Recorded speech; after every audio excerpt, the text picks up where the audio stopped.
Today I'm creating 4 cards. They all coordinate because I'm using coordinating pattern paper from Graphic 45. It's called Let's Get Cozy and it's available at your favorite paper crafting store. I love the deep saturated colors. The main motif is going to be a pair of figure skates. When I grew up, figure skates were white, full stop.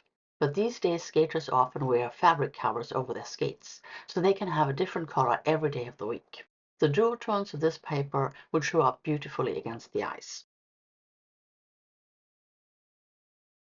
There's a lot of die cutting in these cards. For the skates and decorations, I'm using the July small die of the month, Skating into the Holidays.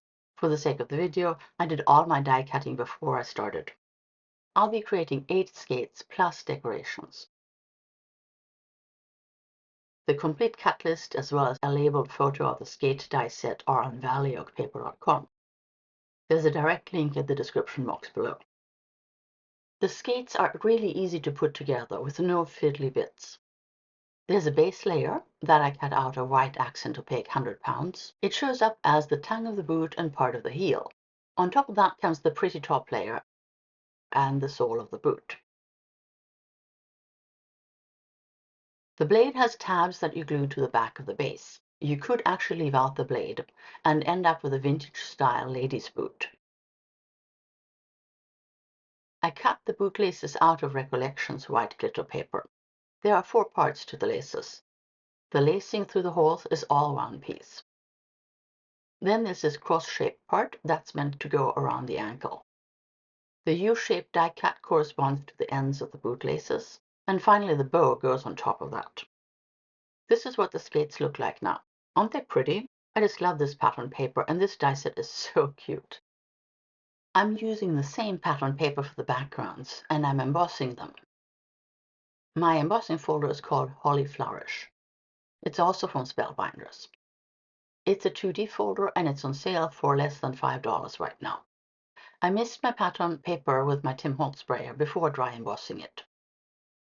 My background started out as A2 and now I'm cutting them down by 1/4 inch length and widthwise. That will give me a nice white frame. Then I'm stabilizing the backgrounds with a backing of accent opaque. I cut them 1/2 inch smaller than A2. Even though I misted the paper, it cracked.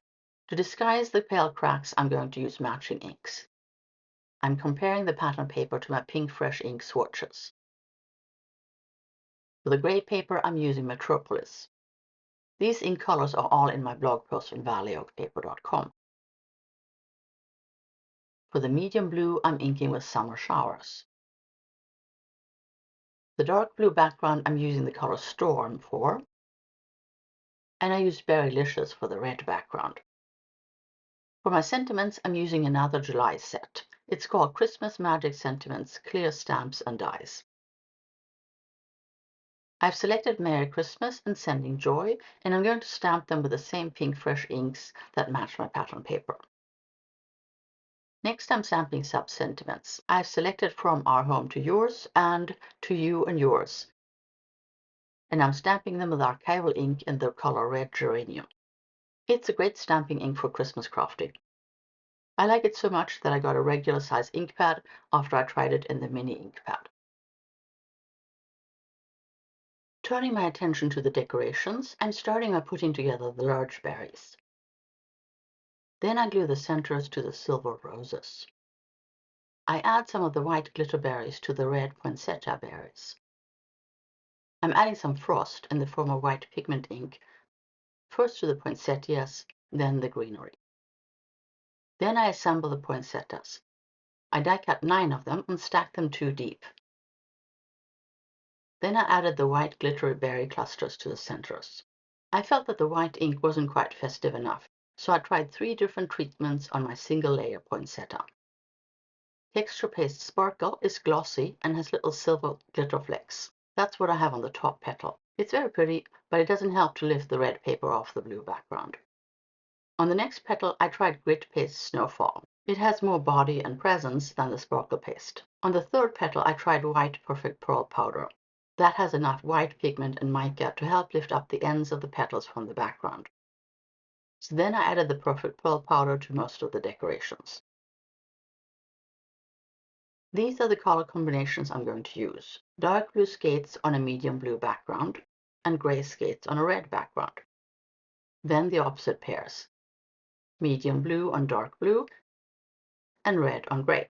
I like those combinations. Starting with the medium blue skates, they're going on the dark blue background and with the blue sending joy sentiment. First, I stabilize one of the skates with an additional layer of accent opaque on the back. That's going to be the front skate. I'm going to use foam tape under it, so it's got to be sturdy. Then I adhere the background to my card base. Once that's dry, I can start composing my card. First, I'm placing some of the silver berry twigs under the skates. That's where I'm going to place the sentiment. For the twigs, I'm using glue, but I've added tiny bits of foam tape behind the berries to lift them up from the background. Then I adhere the sentiment with foam tape on top of the berry twigs. I'm nestling the sub-sentiment under the left berry twig.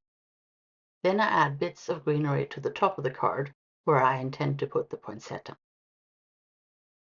Next, I glue down the skates, and then the poinsettia partly on top. I also add some more bits and pieces to the top left. Moving on to the dark blue skates on the medium blue background with a red Merry Christmas sentiment for a pop of color. First, I add the medium blue background to the white card base. Then I stabilize one of the skates with a second base layer. I glue it to the back. I've added foam tape to the back of the stabilized skate and I adhere it to the other skate. The front skate is a little bit lower and slightly to the left. I place them like that because I want that pretty lacing and bow to show. Just like on the other blue card, I use the large berry twigs under the sentiment. When they are in place, I glue down first the sentiment and then the sub-sentiment. Then I use some spruce and gray leaves at the top left before I glue down the skates. I add the poinsettia and continue adding more greenery under it. I felt that this card needed something more at the bottom right, so I added the single poinsettia near the toes. Then I pulled in the other blue card and added some more details to both. When I was happy with the blue cards, I moved on to the red and gray ones. On the red background, I'm going to use the gray skates and the gray sending joy sentiment. First, I add a second base layer to the back of the top skate. Then I adhere the background to the card base. On this card, I'm placing 2 spruce twigs under the sentiment. I'm adding a couple of gray leaves to the top of the card so the red poinsettia doesn't get lost on the red background.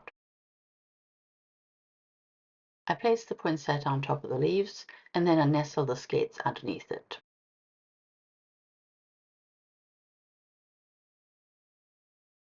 I add a sprig of white berries under the sentiment toward the bottom right. That's to balance the poinsettia cluster at the top left. I'm using foam tape behind the gray sending joy. Then I place the sub-sentiment. Finally, I add some more white berries to the top center. Moving on to the gray background, I'm using the red skates and the red Merry Christmas sentiment. I've already put together the skates with foam tape. Now I'm holding them in place with a magnet while I compose the card around them. I'm starting by gluing down 2 spruce twigs under the skates.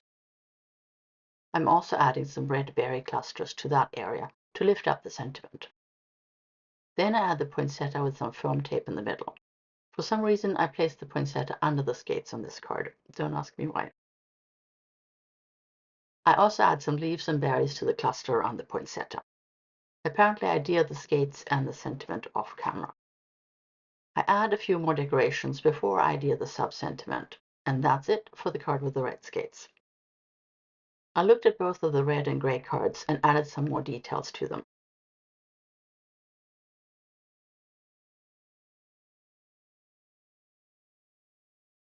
And this is how they all turned out.